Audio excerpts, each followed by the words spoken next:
এটা কি বলো তো বন্ধুরা, বোঝা যাচ্ছে? তাহলে আমি বলে দিই, ঠিক আছে?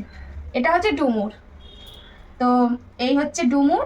তো কালকে বাজার থেকে ডুমুর নিয়ে এসছে, দেখো, এবারে বুঝতে পারছো।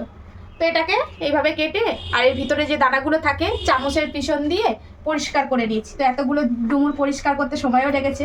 তো আজকে হচ্ছে এই ডুমুর রান্না করবো। ডুমুরটা এমনই একটা সবজি না, এটা কিন্তু বেশিরভাগ লোক খেতে পছন্দ করে না। আবার এই ডুমুরে এত পরিমাণ পুষ্টিগুণ আছে, মানে বলার আর বাকি রাখে না। বিশেষ করে আমি তো অত শত জানি না, কিছুটা জানি, সেটা তোমাদের বলি। এই ডুমুরে একটা জিনিস তো মানে খুবই বেশি পরিমাণ আছে, এটা তখন মানে বাড়ির লোকেদের কাছ থেকেও শুনতাম ছোটবেলায়, এখন ডাক্তারের মুখে থেকেও শুনি, যেটা কিনা যাদের শরীরে রক্ত কম আছে, তো এই রক্ত যাদের কম আছে তারা যদি ডুমুরটা ঠিকঠাক খায়, তো অন্তত সপ্তাহে 2 থেকে 3 বার, তাহলে কিন্তু এই রক্তর যে অভাবটা চলে যাবে।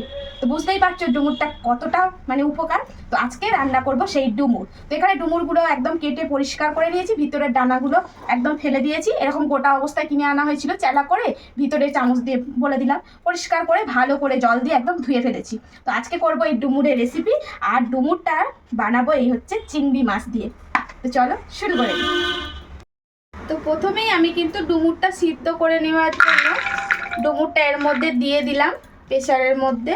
এখন দিয়ে দেব সামান্য করে একটু হলুদ, হাফ চামচের মতো, আর দিয়ে দেব সামান্য একটু লবণ, এই যে, আর দিয়ে দেব এখন জল। তো খুব বেশি লাগবে না, অল্প করেই দেব, শুধু জাস্ট একটু সিদ্ধটা করে নিলে চটপট হয়ে যাবে। তো এই যে দিয়ে দিলাম।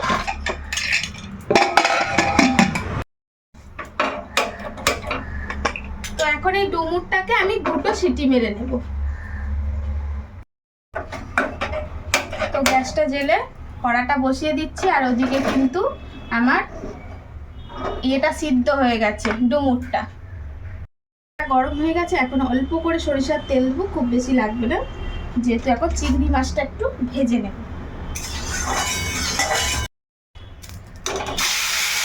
এখন চিংড়ি মাছগুলো দিয়ে দিচ্ছি। আর চিংড়ি মাছ কিন্তু বেশিক্ষণ ভাজতে লাগবে না, মিনিট 3 ভাজলেই চিংড়ি মাছ একদম রেডি।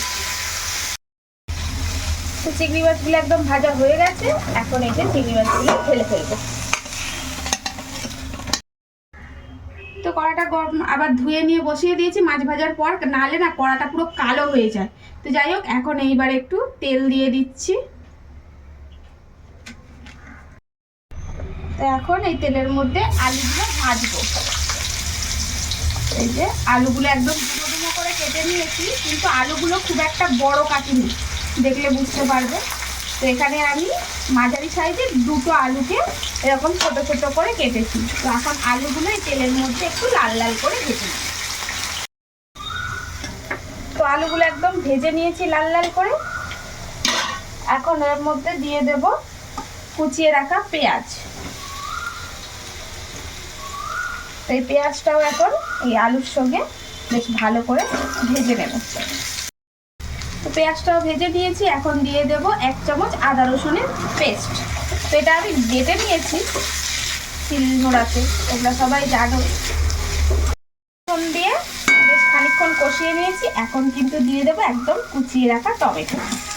তো এখানে আমি 3টে মতন টমেটো নিয়েছি। এই টমেটোটাও এখন এর সঙ্গে দিয়ে একটু কষিয়ে নেব।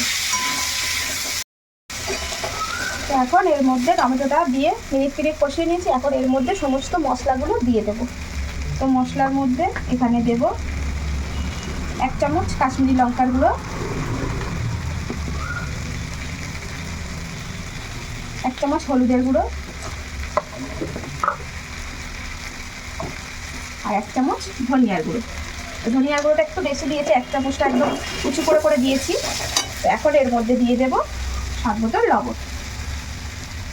তো এখন এর মধ্যে একটু অল্প করে জল দিয়ে দেবো, যাতে করে মশলাটা না পুড়ে যায়। যেহেতু তেলটা আমি অল্প দিয়েই রান্না করি, তাই একটু জল ব্যবহার করলে মশলাটা কিন্তু আর পুড়বে না। এখন এইগুলো একসঙ্গে বেশ খানিকক্ষণ কষাবো।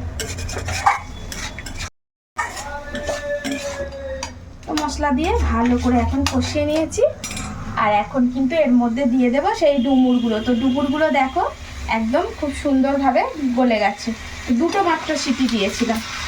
তো এই যে এখন ডুমুরগুলো দিয়ে দিলাম, আর এই ডুমুরগুলো দিয়ে এর সঙ্গে আবারও একটু মিনিট 2 মতন কষিয়ে নেব।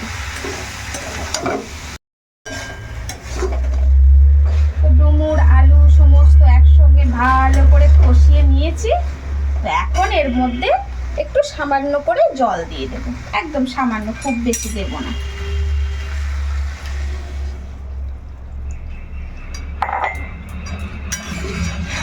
তো এখন এটাকে আরেকটু ফুটিয়ে নেব। আলু টালু সমস্ত কিন্তু কিছু সিদ্ধ হয়ে গেছে, একদম দেখছো গলে গেছে। এবার একটু ফুটিয়ে নেব। তো একদম সুন্দর ফুট এসে গেছে। আর আমি একটু বন্ধুরা মিষ্টি দিয়ে দিয়েছি, তোমাদের দেখানো হয়নি। তোমরা স্বাদ মতন একটু মিষ্টি দিতেও পারো, নাও দিতে পারো। আমি খুব সামান্য একটু মিষ্টি দিয়েছি, যেহেতু কচু ডুমুর এগুলোতে না একটু মিষ্টি না হলে ভালো লাগে না, তো আমি দিয়ে দিয়েছি। আর এখন এই যে ভালো করে ফুটছে, এখন কিন্তু এই ভাজা চিংড়ি মাছগুলো সমস্ত কিন্তু এর মধ্যে ঢেলে দেবো। তো এখন এইবারে এটাকে আরও বেশ খানিকক্ষণ ফুটিয়ে একদম গামাখা গামাখা মতন একটু করে নেব।